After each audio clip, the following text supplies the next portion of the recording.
대부분 시편의 기록자가 다윗 왕이었다라고 이야기를 합니다. 왜냐하면 시편이 기록된 시대적 상황이 대체로 다윗의 때였고 내용 역시도 다윗이 겪었던 삶과 비슷하기 때문에 그렇습니다. 그래서 시편을 다윗의 신앙 고백 혹은 다윗의 찬양이라고 이야기를 합니다. 본문 시편 68편 역시도 다윗이 누리게 될 승리와 그 승리를 허락하신 하나님에 대한 믿음의 고백이 담겨져 있는 시인데요.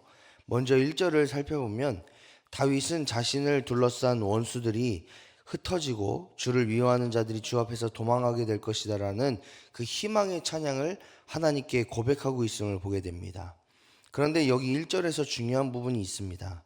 1절을 한번 다시 주의 깊게 살펴보면 하나님이여 일어나시니 원수들은 흩어지며 주를 미워하는 자들은 주 앞에서 도망하리이다 라고 말씀하시면서 다윗을 둘러싼 원수들을 흩으시고 대적들을 물리치시는 분은 하나님이시다라고 분명하게 이야기하고 있다라는 겁니다. 다윗이 아무리 능력이 있고 또 이스라엘의 왕으로 지혜와 능력이 출중할지라도 그의 대적, 그를 둘러싼 하나님, 그 대적들의 위협 속에서 그는 아무것도 해결하지 못하고 있을 때에 하나님께서 일하시고 하나님께서 역사하시면 그 모든 문제와 상황들이 그리고 대적자들까지도 사라지게 될 것이다라는 이 믿음이 다윗에게 있었다라는 것을 우리는 이 1절의 말씀을 통해서 볼 수 있습니다. 따라서 이 다윗은 끝까지 하나님의 역사와 끝까지 하나님의 일하심을 기대하고 소망하고 있었다라는 것이 오늘 본문의 가장 중요한 맥락이기도 합니다. 이런 다윗의 확신은 이어지는 본문을 통해서도 쭉 확인할 수 있습니다. 다윗은 자신의 대적들이 불 앞에서 밀이 녹듯이 하나님 앞에서 망가지게 될 거다, 망하게 될 거다, 그리고 그것을 내가 기뻐할 거다라는 말씀을 2절과 3절의 말씀을 통해서 하고 있고, 또 전쟁을 승리로 이끄실 하나님을 찬양하겠다라고 4절은 말씀하고 있습니다. 다윗의 이런 고백은 구약 성경에서 우리가 자주 볼 수 있는 그 만군의 여호와라는 이 표현에서 기반하고 있습니다. 즉 전쟁에 능하신 하나님이라는 뜻이지요. 만군의 여호와는 전쟁과 싸움을 하나님께서 즐기신다, 그것을 좋아하신다, 이런 뜻이 아니라 수많은 원수와 우상을 우리보다 앞서 나가서 싸우시고 승리를 하시는 하나님을 말씀하는 겁니다. 그리고 그 하나님께서 승리하심으로 말미암아 수많은 원수가 우리를 가로막을지라도 만군의 여호와께서 우리보다 앞서 승리하심으로 말미암아 우리는 승리의 길을 갈 수 있다라는 것이 우리의 고백이고 또 우리의 믿음의 본이 되는 모습입니다. 따라서 이 다윗은 만군의 여호와, 즉 우리보다 앞서서 승리하신 여호와 하나님만을 의지하고 그 하나님께서 예비하신 승리의 길을 걸어감으로 말미암아 자신의 삶은 평안하다, 자신을 둘러싼 이 수많은 대적들과 여러 가지 우상들 가운데서 그는 승리할 수밖에 없다라는 것을 다윗은 고백하고 있습니다.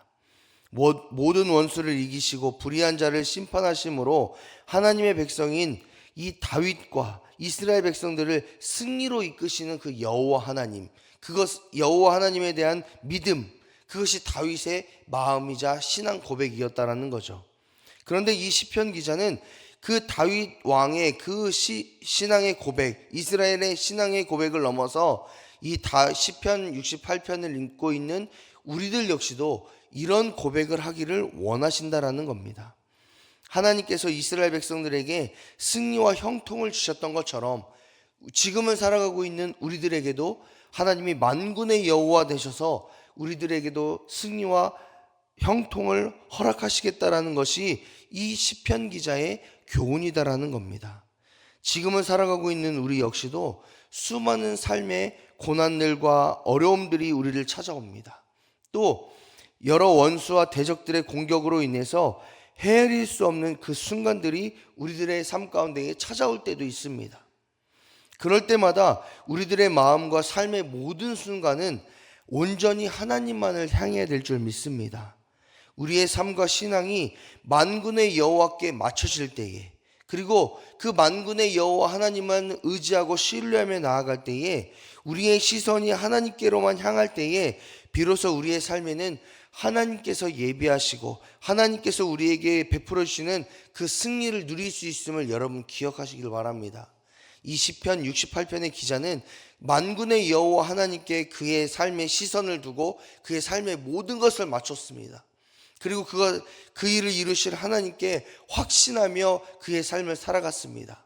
그랬을 때에 모든 문제와 모든 상황이 하나님의 뜻 안에서 해결되었던 것처럼 우리들의 삶 역시도 모든 순간, 모든 상황, 모든 대적까지도 하나님께 맡겨드렸을 때에 하나님의 놀라운 기적의 역사가 일어날 줄 믿습니다.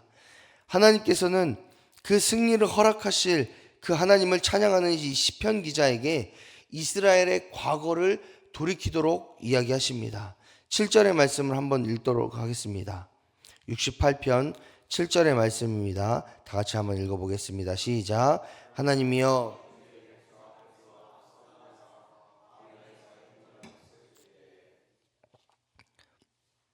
백성 앞에 가시며 광야에서 행진할 때라는 표현을 7절에서 사용했습니다.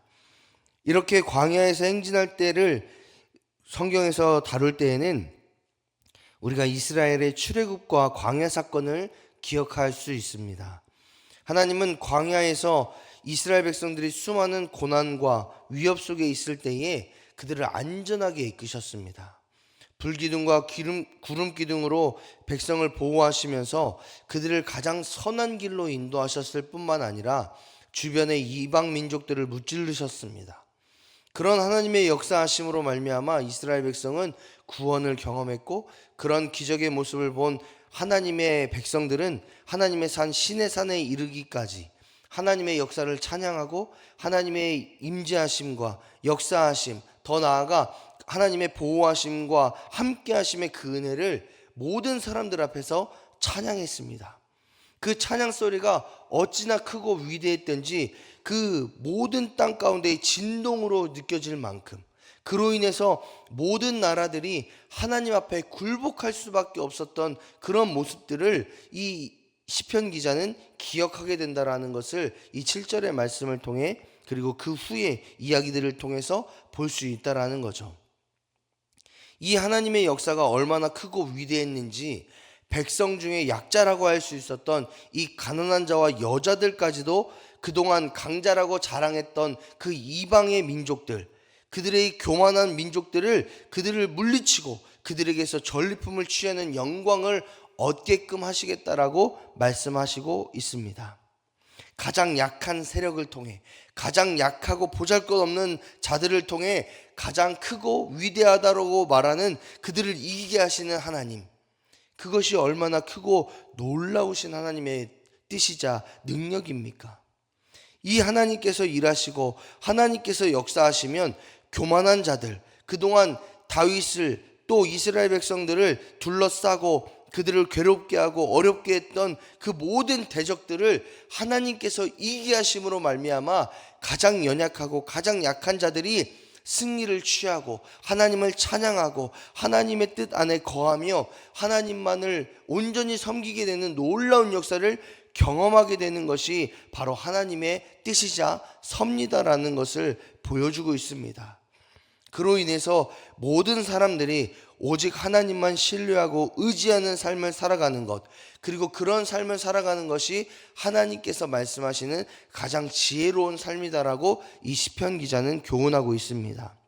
따라서 우리는 우리의 연약함을 보면서 낙담하고 실망할 것이 아니라 우리의 연약함을 아시고 그 연약함을 들어 사용하실 그 가장 선하시고 가장 좋은 일을 이루실 그 하나님의 놀라우신 계획과 섭리를 찬양하며 기대하며 기도하며 기다려야 합니다. 우리를 인도하시고 이끄실 하나님을 끝까지 의지하고 신뢰하는 삶을 살아야 합니다. 그랬을 때에 약할 때 강함 되신 하나님을 경험할 수 있는 겁니다. 우리가 대충 아무렇게나 우리의 뜻대로 살다가 하나님이 강권적으로 역사하셔서 약할 때 강함을 역사하는 것이 아니라, 그것을 경험하는 것이 아니라 우리가 비록 약하지만, 우리가 비록 보잘것없지만, 연약하지만, 그럼에도 불구하고 하나님을 의지하고 하나님을 소망하며 나아갈 때에 그때의 역사하신 하나님을 경험할 수 있는 겁니다. 따라서 우리의 삶이 연약함 가운데 있고 낙담하고 실망하는 그런 상황 가운데 있을지라도 끝까지 하나님을 의지하고 끝까지 하나님을 신뢰하고 끝까지 하나님을 기대할 때에 하나님의 강권적인 역사가 일어난다라는 것을 여러분 기억하시길 바랍니다. 대적들을 진멸하신 하나님은 하나님의 백성을 보호하시고 인도하심으로 약속과 구원의 땅으로 인도하실 분이라고 이 시편 기자는 고백하고 있습니다. 이 시편 기자는 하나님의 능력과 강하심에 대해서 17절의 말씀처럼 하나님의 능력은 천천히요 만만이라 라고 고백하고 있습니다. 이는 모든 민족보다 강하고 큰 능력이 하나님, 이스라엘 백성을 인도하시는 하나님의 능력이 크고 높으시다라는 것을 고백하는 말이기도 합니다. 시편 기자는 오직 하나님을 믿고 신뢰하는 삶이 자신과 이스라엘 백성이 살아가야 될 삶이자 또 우리가 살아가야 되는 삶이다라고 고백하고 있습니다. 그러면서 그 하나님의 능력이 얼마나 크고 위대한지를 우리에게 말하면서 끝까지 하나님만 의지하고 끝까지 하나님만 바라보라고 이야기합니다. 우리가 눈을 들어 좌우편을 보고 우리의 상황과 환경들을 볼 때에 우리를 둘러싼 대적들이, 우리를 둘러싼 환경과 상황들이 더 큰 것처럼 느껴지지만 그 너머에 계시는 그 하나님의 능력이 천천히요 만만이다라는 것을 이 시편 기자는 우리에게 말씀하고 있다라는 겁니다. 하나님께 사랑하신 여러분, 우리 각자의 삶에는 희로애락이 있고 모든 상황과 고난이 아무런 예고 없이 우리를 찾아올 때가 있습니다. 그럴 때마다 우리는 상황과 환경에 시선을 두고 일희일비하면 안 됩니다. 우리 모두는 상황과 환경에 넘어 계시는, 그리고 우리를 가장 선하고 좋은 길로 인도하시는 그 하나님께 시선을 두고 그 하나님만 의지하고 신뢰해야 합니다. 또한 우리를 가장 선하고 좋은 길로 인도하실 그 하나님과 동행하며 승리하는 삶을 누려야 합니다. 그 은혜와 그 믿음이 저와 여러분의 고백이 되시기를 축복합니다. 우리가 끝까지 하나님께 시선 두고 끝까지 하나님만 의지하고 끝까지 하나님만 바라볼 때에 하나님께서는 우리의 삶을 통해 역사하실 줄 믿습니다. 하나님께서는 우리보다 먼저 앞서 싸우시며 우리를 승리로 이끄실 줄 믿습니다.